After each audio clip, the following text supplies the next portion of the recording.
With good news for today from Baptist Press, I'm Brandon Porter.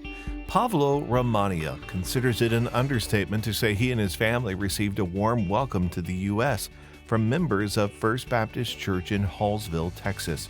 The Hallsville congregation sponsored Pavlo and Lorena Romaniuk and their 3 children as part of the Uniting for Ukraine humanitarian parole program. The Romaniuk family decided to leave their home in central Ukraine, southwest of Kyiv, 8 days after Russia began its assault on their homeland. The couple cited the safety of their children as the reason to leave their homeland. For a week, they endured frequent bombings as the Russian military targeted nearby television towers, an airport, and other strategic sites near their home. Once they crossed over into Moldova, the family began a 2,500-mile journey that took them westward across Europe. They lived in Spain for more than 3 months. Then they heard President Biden's announcement that the United States would receive 100,000 refugees from Ukraine.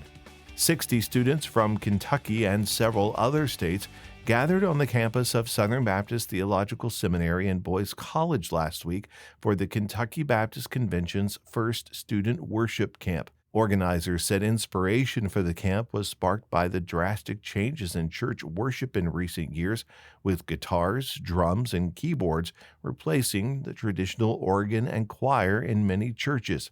For 1 week, students were immersed in the world of worship, learning to improve their vocal and instrumental skills.